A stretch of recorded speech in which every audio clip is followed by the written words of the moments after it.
So on Saturday, I actually had a chance to test out a studio in King County, where I'm really hoping that I can find opportunities to do some more video work like this in the future.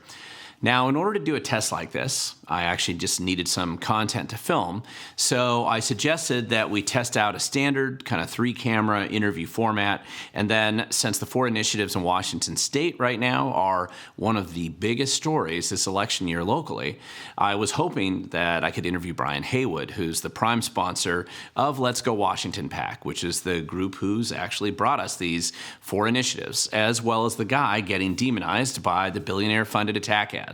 Roughly $30 million in hostile ads in our state alone just so far.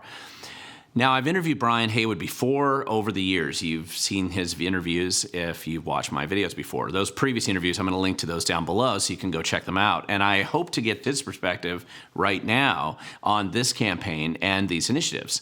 Now, fortunately, everything worked out and I was able to get the interview. So feel free to share any clips from these videos which you actually find interesting with others. For those who actually want to see the behind the scenes kind of about this interview process, you can actually see the unedited version, which I failed to live stream. It was kind of my screw up on Saturday. It was my mistake. But you can actually see that there's no edits or teleprompters or even any notes there when you watch the whole thing. However, for easier viewing by you and for easier sharing with others, I have broken this interview into 6 different distinct clips. All are also linked down below if you want to view those afterwards. The following video segment is about I-2124, which gives workers the right to opt out or join the so-called long-term care payroll tax scheme. The Let's Go Washington PAC, sponsored by Brian Heywood, promotes this under their Vote Yes, Pay Less campaign.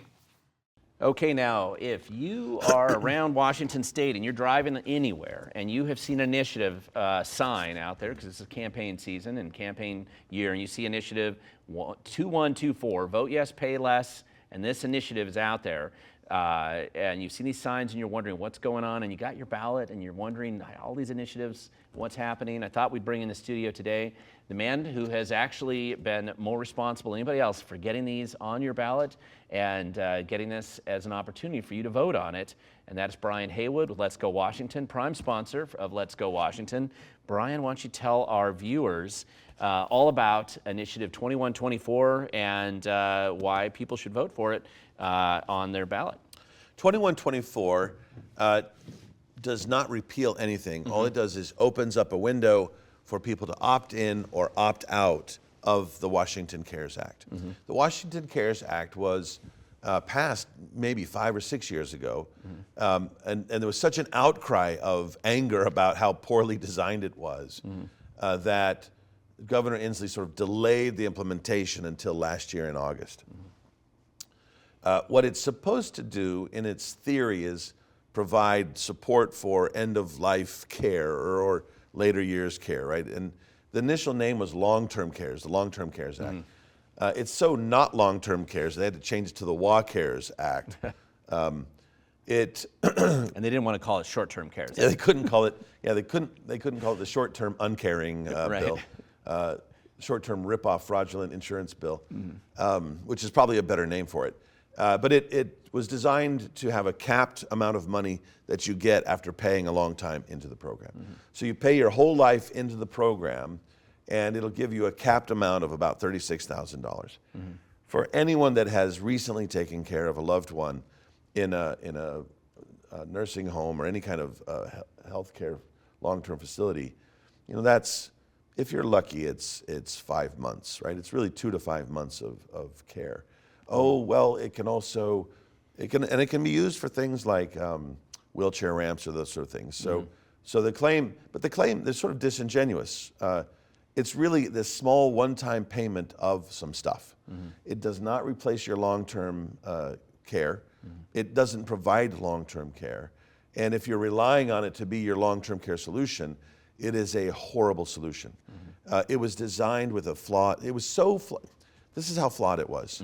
The Seattle Times has now twice come out against it, right? They came out against it when it came out, and they even endorsed our initiative. The Seattle Times endorsed our initiative. Which is amazing. That's how, that's how bad it is. That's how terrible this thing is, right? Right. The Seattle Times endorsed our initiative. And so if we talk about what are the flaws in it, Number one is it's not long-term at all, right? The 36,000 cap.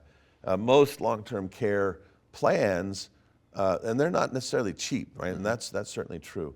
But the long-term care plans keep giving you, there's not a cap on them, right? It's not this short cap. The system is set up that you have to pay into it for 10 years.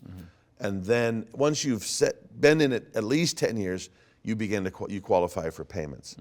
The problem is that and this wasn't like accidental, it wasn't oversight.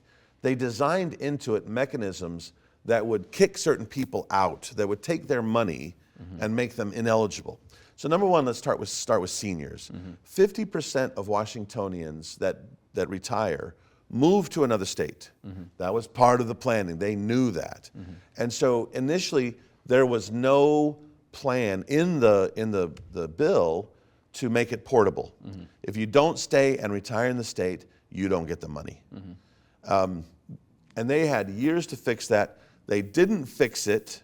They didn't even attempt to fix it until this year when my initiative qualified. And then they suddenly went, oh, we made it portable. So in theory, you can, now if you move to another state, if you move to Idaho, in theory, you could, but no other state has a mechanism like this. And so there's really nothing, there's no interface there. And from what I can tell, the paperwork, like you got to have a master's degree in rocket science and form filling, right? So to be able to qualify for it. So they just created more, it's in name only, it's portable in name only. So number one, it discriminates against anybody that moves out of the state.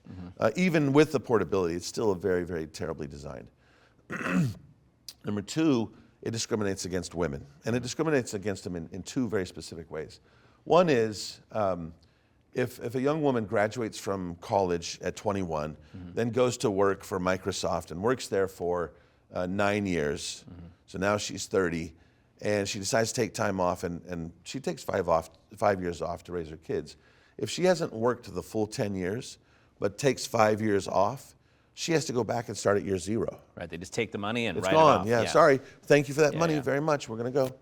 And this was by design, right? And they couldn't have not, just looking, I know there's men that take time off, so I don't mean to suggest anything like they should or shouldn't do that. Just statistically, just looking at what actually happens in the real world, which I know they don't spend much time in. In the real world, this is going to disproportionately impact mothers. So this is sort of, let's call it a mommy tax, right? A mommy penalty really is what's going on here. A second way that it impacts women is that more often women, and the opposition says this as well, women more often than men take time off to help the loved one. So when that happens, what the opposition is pitching is, well, this money can help that person, they can give that person money. But if that person takes 5 years off, they got to start back over at year zero, right? So you're discriminating all over the place against women. It discriminates against anyone that is disabled. So if you are, you're working, but you can't work, there's a requirement to work 500 hours a year, and they're talking about moving that up to 1,000 hours a year. If you're working and disabled, you can only do 350 or 400 hours a year. You pay into this every year, your entire life, every paycheck, every single paycheck, it comes out, and you'll never get a benefit. You don't qualify for a benefit. I don't even know how they, right? And it was designed. These things it was designed in, and if it wasn't designed in, they had 2 years to fix it. And if they didn't fix it in those 2 years, they could have, in session, they could have, and this is the really dishonest part on theirs, they could have created an initiative to compete with this initiative that would have fixed all those things. They could have come out and said, no, here's a different initiative. You should vote on this one because it fixes all those things that Heywood's complaining about. They didn't. They just complained and said, no. So this is a vote yes, pay less, and really what you're doing in this one is getting an option to opt out. The choice. You get the choice. Now the one thing I think, and I've talked about this originally, that when they first had the bill proposed, was about how if a private business ever were to provide something like this, they go to prison for fraud. Yeah, I mean, instantly they would go to prison for fraud. There wouldn't even be, it'd be so bad that they would know that right away. And the second thing is, one of the biggest supporters of this concept had been SEIU, the SEIU union. Talk about that if you can. Yeah, let me talk about the first one, because I think that if I had offered this as a private insurance option, exactly designed as it is, Bob Ferguson would be suing me, and any money he got from me, he would be sending out to seniors, as a chicken check, as a vote right? buying check. Here, vote for me, right? I saved you money. If you look at the top funders on the SEIU No campaign, or on the SEIU, I sort of spilled the beans there, huh? The No campaign. The No campaign. Yeah, right. Which it's SEIU. Right.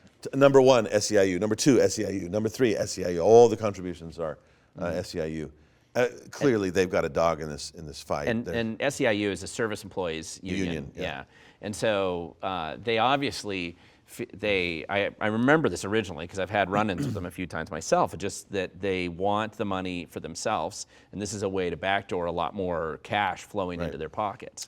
And one of the things I'm still trying to understand, originally I was told that if you wanted to take care of MEMA, right, there's a mechanism in this so that you could actually get that money, the $36,000, and you sort of, it goes to you, right, and that's one of the appeals of the bill. I was told that you had to be a union member in order to receive that. And when I talk to the opposition people, they squeal really loud. Oh no, you don't have to be a union member. And that might be true. What happened with some of the other things is that initially you didn't have to be, and then there was a back door afterwards. Everyone that was doing this was required to do it. Right. And they did that not long ago with another home health care. With home health care. Yes. Exactly. Yep. And so I think you have to question, why is SEIU the primary sponsor of the No campaign? Why are they putting so much money into stopping this? And preventing people trying having a to choice. stop, And this actually goes back not just to the No. The SEIU was part of, there was when we first were gathering signatures, they were part of a group, and included the DNC was part of this, and the ACLU was part of this. Right. They funded, and the SEIU immediately dropped, as soon as we turned our first initiative in, they dropped $250,000 to hire a bunch of people to come out and intimidate our signature gatherers. Right. And so they would come out, and we had these sheets of paper that first they would come out and they would intimidate the signature gatherers, chase them off so they wouldn't gather signatures. And then when the person went to the car, they would follow them to the car with a little flyer that said, hey, why don't you move to Florida? We'll give you $4,000. And you could make as much as $15,000 if you'll stay there until the end of December, which was our signature deadline. Period. Yeah. So there's big there's big money there that was going to intimidate and entice people to go out of state. There's even bigger money if this thing passes, that's going straight to the SEIU. Right. Or they wouldn't be spending this kind of money and fighting for it, right? So that's why they're in opposition. So if people want to learn more about this, where would they go? Let's go to letsgowa.com. No apostrophe, letsgowa.com. And you can find a video that talks about the long-term cares itself. And they can also go read the initiative itself. They can read all the details of it.